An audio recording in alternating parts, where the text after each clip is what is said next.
ஓடி விளையாடு ஓய்ந்திருக்கலாகாது. அதுக்கு தான் சூப்பர் சரவணா ஸ்டோர்ஸ்ல சம்மருக்கு ஆடைகள் வாங்கும் போது அவுட்டோர் கேம்ஸ் ஃப்ரீ. ஓடு ஆடு விளையாடு சூப்பர் சரவணா ஸ்டோர்ஸ் சம்மர் கோடையை கொண்டாடலாம்.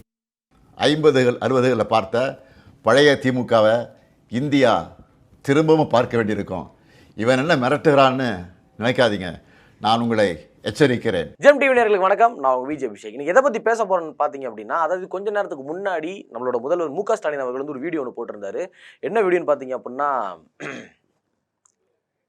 பிரதமர் மோடி அவர்களே, இதுக்கு மேலேயும் நீங்கள் நிறுத்தலை அப்படின்னா 1950-60 திமுகவை நீங்கள் பார்க்க வேண்டியதாக இருக்கும் அப்படின்ற மாதிரி மிரட்டிலன்னு ஒரு சொல்லிட்டாரோ, ஓகே, மிரட்டுற மாதிரி ஒரு எச்சரிக்கை ஒன்று கொடுத்துருக்காரு. எதை பற்றின்னு பார்த்தீங்க அப்படின்னா, இந்த வீடியோ ஃபுல்லாகவே வந்து டீலிமிட்டேஷன் அப்படின்னு ஒரு வார்த்தை ஒன்று சொல்லியிருந்தார். டீலிமிட்டேஷன்னா என்ன? ஓகே, ஒரு கிட்டத்தட்ட ஒரு 4 நிமிஷம் 32 செகண்ட் வந்து இந்த வீடியோ வந்து அவர் பேசியிருக்காரு. ஸோ அந்த 4 நிமிஷம் 32 செகண்ட்லேயும் இந்த டீலிமிட்டேஷன் பற்றியும் எதுக்காக இந்த வீடியோ போட்டார் அப்படின்ற சந்தேகம் எல்லாருக்குமே இருக்கும் அப்படின்னு நினைக்கிறேன். இந்த டீலிமிட்டேஷன்னா என்ன, இவர் எதுக்கு இந்த வீடியோ போட்டார், என்ன நடக்குது அப்படின்றதான் இந்த வீடியோவில் நம்ம டீட்டெயிலாக சொல்ல போகிறோம். ஸோ அதை பற்றி நீங்கள் தெரிஞ்சுக்கணும்னு நினச்சிங்க அப்படின்னா இந்த வீடியோ ஃபுல்லாக பாருங்கள். நான் உங்கள் விஜய் அபிஷேக், இது நம்ம ஜெம் டிவி.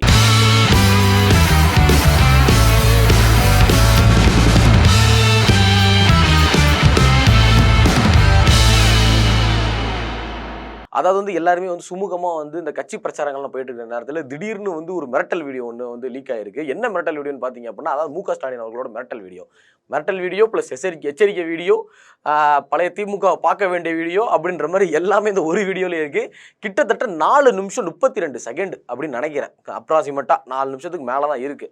எதை பற்றின்னு பார்த்தீங்க அப்படின்னா, அதாவது வந்து மத்திய அரசாக இருக்கிற பாஜகவும் மோடிஜி அவர்களையும் வந்து மிரட்டுற மாதிரி ஒரு வீடியோ. அதாவது நீங்கள் வந்து நிப்பாட்டி ஆகணும் அப்படின்றது. எதுக்கு முதல்ல அதை பற்றி பேசினாரு? அதில் அதிகமாக டீலிமிட்டேஷன் அது என்னது அப்படின்னு பார்த்தீங்க அப்படின்னா, அதாவது ஏப்ரல் 16ஆம் தேதி நாடாளுமன்ற சிறப்பு கூட்டம் வந்து நடக்க போகுது. நாடாளுமன்ற சிறப்பு கூட்டம் இது வந்து எதுக்காக அப்படின்னு பார்த்தீங்க அப்படின்னா, நாடாளுமன்ற சிறப்பு ஒரு கூட்டம்ன்றது கேஷுவலாக நடக்கிறது தானே, அப்படி நம்ம எடுத்துகிட்டு போனாலும் அதாவது இப்போ எதுக்கு வைக்கிறீங்க அப்படின்ற ஒரு கேள்வியை தான் முதல்ல அவர் எழுப்பியிருக்காரு.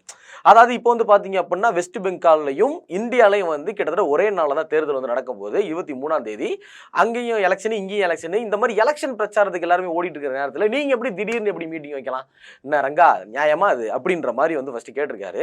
அதாவது வெஸ்ட் பெங்கால்லையும் தமிழ்நாட்டிலையும் வந்து ஒரே நாள் 23ஆம் தேதி எலெக்ஷன் நடக்க போகுது. வெஸ்ட் பெங்காலில் வந்து எலெக்ஷன் வந்து 2ஆக பிரிச்சிருக்காங்க. அதாவது 2 முறையாக நடக்குது வெஸ்ட் பெங்காலில். ஒன்று வந்து ஏப்ரல் 23 ஒன்று நடக்குது, இன்னொன்று வந்து பார்த்தீங்க அப்படின்னா ஏப்ரல் 29 நடக்குது. அதாவது 2ஆக பிரிச்சிருக்காங்க.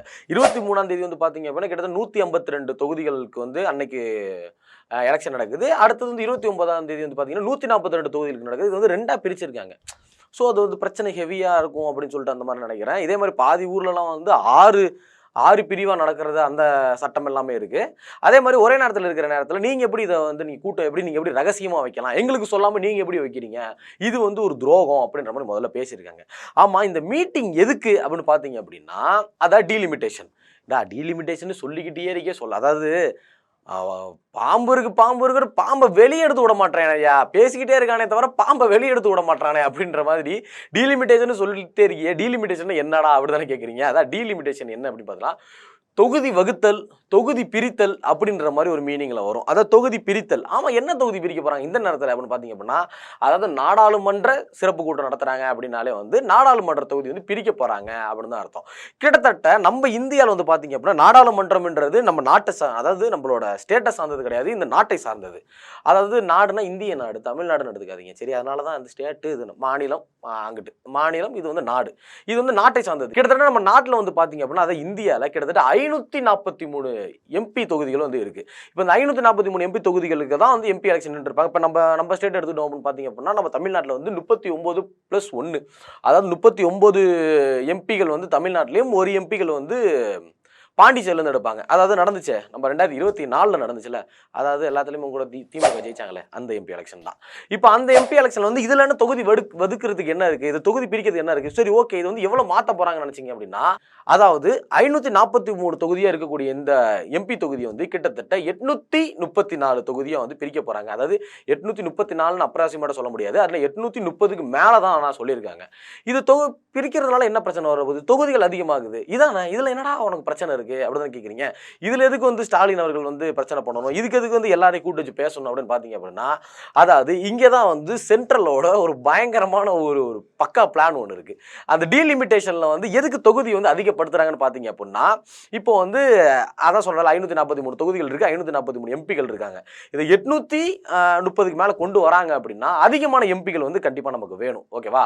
இப்போ வந்து இப்போ பிரிக்கிறாங்க எல்லாம். இப்போ தமிழ்நாட்டில் வந்து பார்த்தோம் அப்படின்னா இப்போ வந்து 39 இருக்குன்னு வச்சுக்கோங்களேன். இதை வந்து 48 50 மாற்றுறாங்க அப்படின்னா இன்னும் எம்பிகள் வந்து அதிகமாவாங்க. அப்போ வந்து நிறைய நல்ல விஷயங்கள் நடக்கும் அப்படிதான் நம்ம யோசிப்போம். ஆனால் இது பக்காவான பிளான் என்னன்னு பார்த்தீங்க அப்படின்னா, அதாவது எம்பிகள் யார் அதிகமாக ஜெயிக்கிறாங்களோ அவங்க தான் மேலே டாப்பில் உட்கார முடியும் அப்படின்றது உங்களுக்கு தெரியும். இப்போ வந்து பார்த்தீங்க அப்படின்னா இப்போ வந்து நம்ம வெஸ்ட் பெங்கால் எடுத்துக்கிட்டோம். அங்கே வந்து டிஎம்சி தான் வந்து டாப்பில் இருக்குது. கிட்டத்தட்ட வந்து பார்த்தோம்னா 29 சீட்டு அவங்க தான் ஜெயிச்சிருக்காங்க.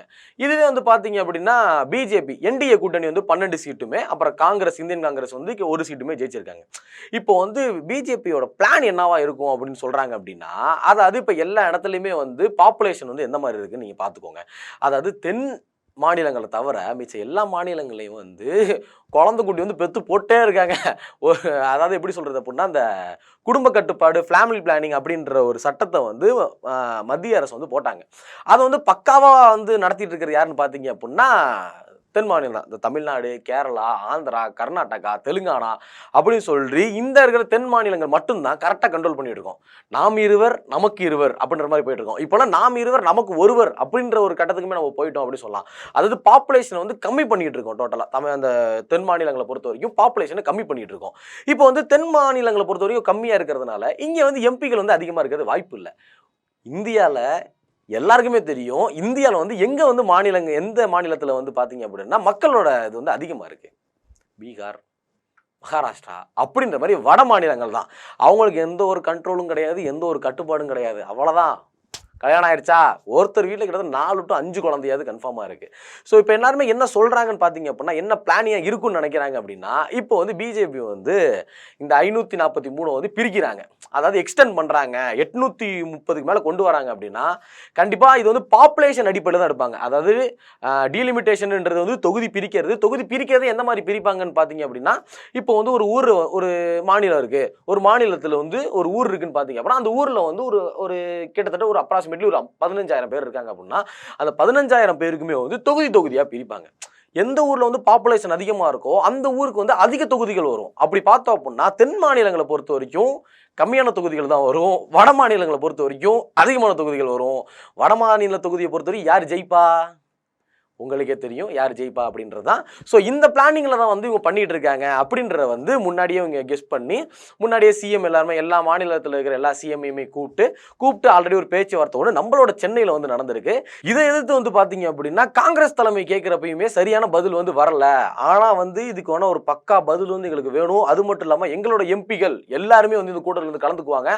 அவங்க கலந்துக்கிட்டு அவங்க என்ன சொல்கிறாங்களோ அதுக்கேற்ற மாதிரி நீங்கள் பக்காவாக ஃபில்டர் பண்ணி தான் கொடுக்கணும். இது மூலியமாக இந்த டீலிமிட்டேஷன் மூலியமாக தமிழ்நாடுக்கு எந்த ஒரு பிரச்சனையுமே வரக்கூடாதுன்னு ஏற்கனவே நான் வந்து உங்களை எச்சரிச்சிருக்கேன்.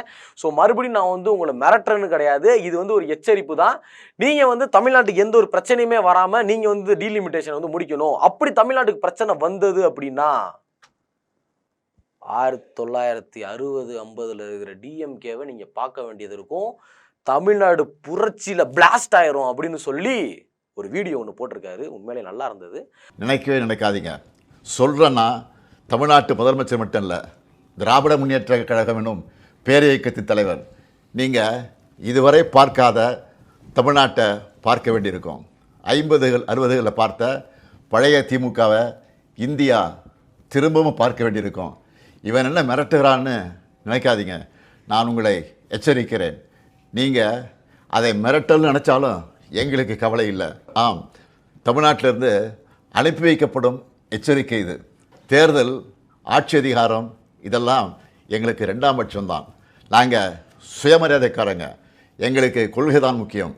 அதாவது வந்து 4 நிமிஷம் ஒரு பக்காவாக பேசியிருந்தார். பிளாஸ்ட்ன்ற மாதிரி நல்லாவே பேசியிருந்தார். ஸோ வந்து இந்த டீலிமிட்டேஷன் மூலியமாக வந்து நிறைய தொகுதிகள் வந்து பிரியும். இந்த நிறைய தொகுதிகளை வந்து அவங்க என்ன பண்ணுவாங்க அப்படின்னா பாப்புலேஷன் அடிப்படையில், அதாவது மக்களோட ஜனத்தொகை அடிப்படையில் தான் இந்த தொகுதி வந்து பிரிப்பாங்க. அப்படி பிரித்தாங்க அப்படின்னா பிஜேபிக்கு சாதகமாக மகாராஷ்டிராலையும் அங்கே வட மாநிலங்களில் வந்து பாப்புலேஷன் அதிகமாக இருக்குது, அதனால் வட மாநிலங்களில் மட்டும் நிறைய தொகுதிகளை பிரித்து அவங்களுக்கு வெற்றிகரமாக மாற்றிக்குவாங்களோ அப்படின்ற ஒரு சந்தேகத்தின் அடிப்படையில் தான் இந்த டீலிமிட்டேஷன் வந்து கரெக்டாக முடிக்கணும் அப்படின்னு சொல்லி இப்போ ஒரு பிரச்சனை ஸ்டார்ட் ஆயிருக்கு. இந்த டீலிமிட்டேஷன் வந்து பார்த்தீங்க அப்படின்னா ஏப்ரல் 16ஆம் தேதி வந்து நடக்க போகுது. ஸோ எந்த மாதிரி மாறப்போகுது, எத்தனை தொகுதி பிரிக்க போகிறாங்க அப்படின்றது தான் நம்ம பொறுத்திருந்து பார்க்கணும் அப்படின்னு நினைக்கிறேன். சரி, உங்களுக்கு கரெக்டாக டீலிமிட்டேஷன் என்னன்றது புரிஞ்சிருக்கும் அப்படின்னு நினைக்கிறேன். ஸோ அந்த டீலிமிட்டேஷனை பற்றி நீங்கள் என்ன நினைக்கிறீங்க அப்படின்றத மறக்காம கமெண்ட்ஸில் கமெண்ட் பண்ணிட்டு போங்க. இந்த மாதிரியான யூஸ்ஃபுல்லான இன்ஃபர்மேஷன்லாம் தெரிஞ்சுக்கணும்னு நினைச்சீங்க அப்படின்னா நம்மளோட ஜெம் டிவியை சப்ஸ்கிரைப் பண்ணுங்க.